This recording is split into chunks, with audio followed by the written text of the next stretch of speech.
इतने में रावण बनासुर आए। रावण बनासुर कहते हैं धनुष को देखकर, भाई इतना वजन है। रात्रि में रावण बनासुर पहले ही आकर धनुष को उठाने का प्रयत्न कर रहे थे, फिर भी धनुष को रावण बनासुर नहीं उठा पाए। फिर सभा के बीच में रखा गया तो रावण आए और उन धनुष को देख रहा है कि किसी ने जादू टोना किया है, इसलिए धनुष हमसे नहीं उठा। इतने माँ पार्वती शिव जी को कहती है कि भोलेनाथ आप विलंब मत करिए, आप जल्द में इन धनुष को बोलिए वजन बढ़ाएंगे। शिव जी कहते हैं देवी हम उनको बोलूंगा, वो उनको बोलेंगे, टाइम लगेगा, धनुष उठ जाएगा, इससे अच्छा है स्वयं उस धनुष पर जाकर बैठ जाता। शिव जी आकर बैठ गए और इधर बानासुर धनुष को देखकर प्रणाम कर चले गए। इधर रावण धनुष को देखे। अब रावण कहता है भाई ये धनुष उठता क्यों नहीं था? तो धनुष को देखे तो कहने लगे, प्रचंड विद्वान थे रावण, बोले ये धनुष शापित है, जो इस धनुष को तोड़ेगा सबसे पहले उसका पिता ही मर जाएगा और वन में दर दर वो भटकेंगे। तोड़िए धनुष पिता मर जाई, तोड़िए धनुष पिता मर जाई, नारी सहित पर विचर जाई, नारी सहित पर विचर जाई। अब श्री रावण धनुष को देखे। अब समाज में जो प्रसन्नता थी वो थोड़ा सा डैमेज हो गया इस बात को सुनकर। इसके बाद राम के ऊपर दृष्टि किया। रावण कहता है इस सभा में तो किसी से नहीं टूटेगा, केवल हे राम आपसे ही टूटेगा ये धनुष। और दूसरी बात आपके ललाट में ये बता रहा है कि आप ये धनुष को तोड़ोगे, परंतु अब मन से रावण बात करता है भगवान राम से कि प्रभु आप तो धनुष को तोड़ेंगे और माँ सीता से आपका विवाह हो जाएगा, परंतु आपसे विशेष निवेदन है कि माँ सीता को लेकर एक बार लंका पधारना प्रभु, यही आपसे बार बार निवेदन है। भगवान राम मना कर दिए। भगवान राम बोले नहीं नहीं हम ऐसा नहीं कर सकते। तो रावण आ गया क्रोध में। रावण मन ही मन क्रोध में कहते हैं प्रभु अगर आप नहीं गए तो हम आपको अपना तरीका से लंका लेकर जाऊंगा। इसके बाद सभा में बोलकर सबको कहते हैं हे नगरवासियों, हे सभा में बैठे हुए वीरों, जिसको धनुष तोड़ना है तोड़ो, परंतु आज इस सभा में हम प्रण करता हूं कि एक बार सीता को लंका ले जाऊंगा। ये लंकापति रावण का प्रण है, ये प्रण रहा। इतना क्या कर रावण चला गया। और इसके बाद इधर एक पोपट लाल आए। पोपट लाल जैसे ही आए, पोपट लाल पतला छितला था। उनको पूछा गया कि आप किस लिए आए हो? देखो जो पतला छितला होगा, जिसके शरीर में जान नहीं होगा, वो ज्यादा फिनिशिंग मारेगा मुख का, शरीर का फिनिशिंग, मुख का फिनिशिंग ज्यादा लगेगा। और वो पोपट लाल आए तो इनका चमक दमक देखकर किसी ने पूछा आपके अंदर में कितना पावर है बताओ। बोले मेरे अंदर में पावर, मेरे अंदर में जितना पावर है उतना इस सभा में किसी के ही पास में पावर नहीं है। बोले जरा इनका बखान करके बताइए आप। यहाँ कहते हैं यही बात, तो सुनो। नौ घुसा में पापर तोड़ा, बलि रे मैं हूँ बलवंता। नौ घुसा में पापर तोड़ा, बलि रे मैं हूँ बलवंता। नहीं समझे? कभी आपने दाल भात तरकारी और घी और पापड़ कभी खाई है? उसी पापड़ का मैं बात कर रहा हूँ। वो पापड़ होना चाहिए। वो पोपटलाल कहते हैं वो पापड़ तेल में बिल्कुल छका हुआ होना चाहिए, कहाँ भी कच्चा नहीं रहे। अगर कच्चा रहेगा तो नहीं होगा, बिल्कुल ये छका हुआ होना चाहिए टोटल, और कोना कोना छका हुआ हो। ऐसे छके हुए पापड़ को 9 फाइट में हम तोड़ देते हैं, ऐसा मैं बलवान। आप सब बलवान हैं, पापड़ को तोड़ देंगे? ए बाबू, आप पापड़ को तोड़ दोगे? हमको तो नहीं लग रहा है। आप सब जब जोर से करताल नहीं बजा पाते हैं तो पापड़ कैसे तोड़ोगे? करताल जोर से बजाएंगे तभी तो, इसे जोर से बजाना है, समझ गए?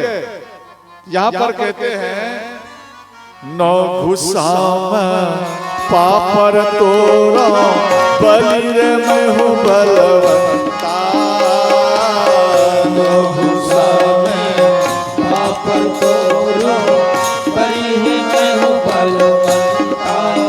इसके बाद कहते हैं और आपके अंदर में क्या कितना बल है और बताओ। फिर कहते हैं जो बकरिया छिकी छे, जो बकरिया छिकी छे। बकरी बकरी जानते, बकरी पालते हो आप? पालती है बकरी? बोलो ना माता। तो बकरी कभी कभी छिपती है या नहीं? तो उसी के बारे में पोपटलाल कहता है जो बकरिया छिकी छे, जो बकरिया छिकी छे। चौकी तरह घुसिया रे मैं पीपरा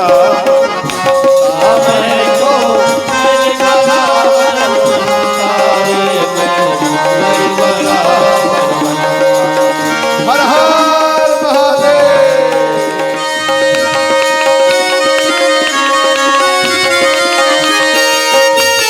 जोर से माता।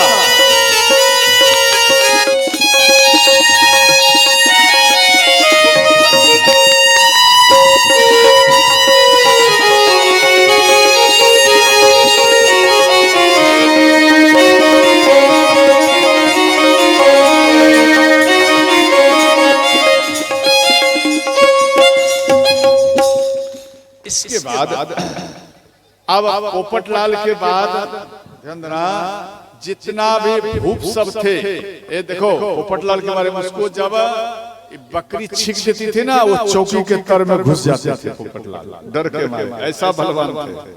अब सोचो, अब ध्यान देना, इधर सब जितना भी भूप सब बैठे थे, राजा सब, महावीर सब कोई एक एक कर धनुष को उठाने लगे, किसी से भी नहीं हिला। सब कोई मिलकर भिड़े उठाने के लिए, फिर भी नहीं हिला।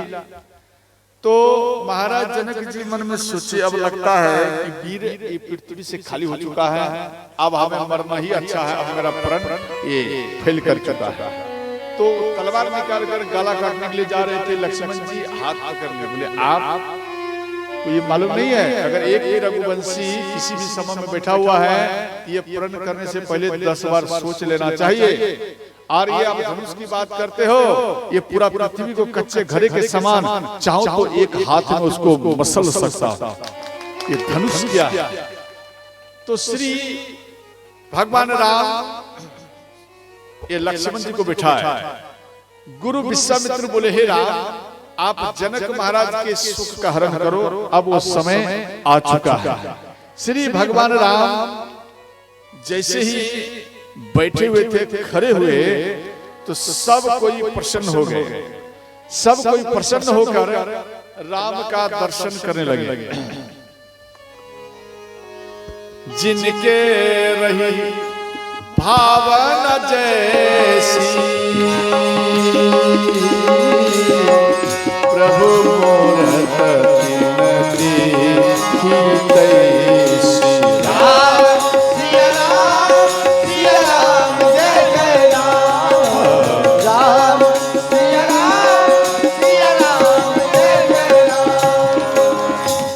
माता राम नहीं बोलेगी तो शरीर में पावर कहां से आएगा?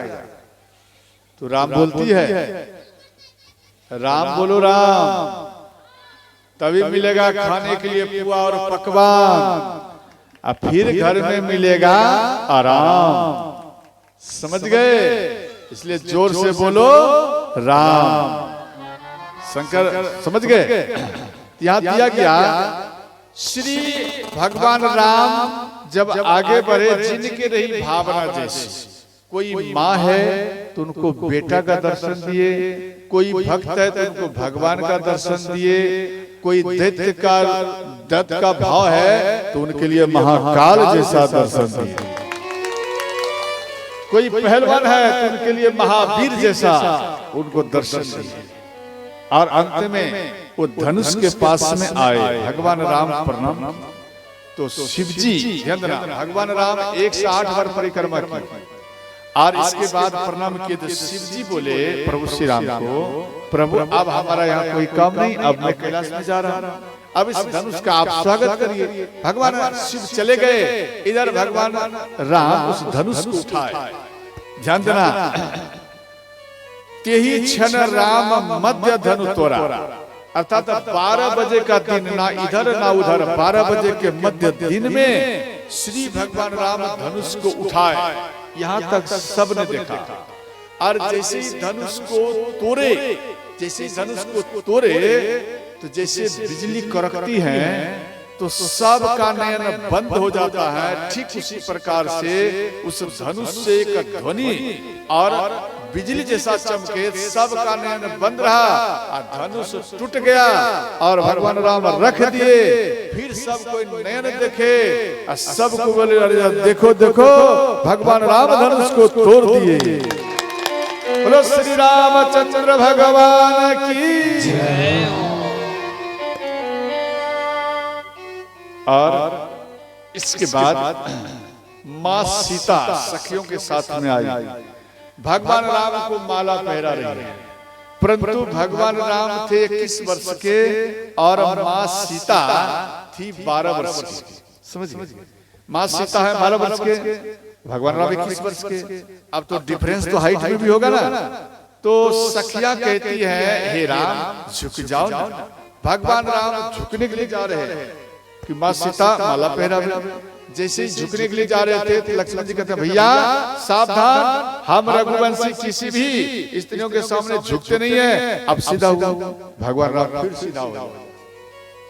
अब सखिया निवेदन करते हैं आप झुक जाइए ना राम, झुक जाइए, झुक जाइयो हो झुक जाइयो तन कर रघुबीर, सिया मोरी छोटी है। झुक जाइयो तन के रघुबीर, सिया मोरी छोटी है। झुक जाइयो तन कर रघुबीर, सिया मोरी छोटी है। झुक जाइयो तन के रघुबीर, सिया मोरी छोटी है। सिया मोरी छोटी, सिया मोरी छोटी, सिया मोरी छोटी, सिया मोरी छोटी। और तुम हो बड़े बलवीर, सिया मोरी छोटी है। और तुम हो बड़े बलवीर, सिया मोरी छोटी है। जयमाला लिए कब से ठारी है, जयमाला लिए कब से ठारी है। जयमाला लिए कब से ठारी है। जयमाला लिए कब से ठारी है। और दुख न लागो शरीर, सिया मोरी छोटी है। झुक जाइयो तन कर रघुबीर, सिया मोरी छोटी है। सखियां कहती है हे राम आप झुक जाइए, तुम तो राम जी अयोध्या के राजा, तुम तो राम जी अयोध्या के राजा। अयोध्या के राजा, अयोध्या के राजा, अयोध्या के राजा, अयोध्या के राजा। तुम तो राम जी अयोध्या के राजा, तुम तो राम जी अयोध्या के राजा। और हम हैं जनक के गरीब, सिया मोरी छोटी है। हम हैं जनक के गरीब, सिया मोरी छोटी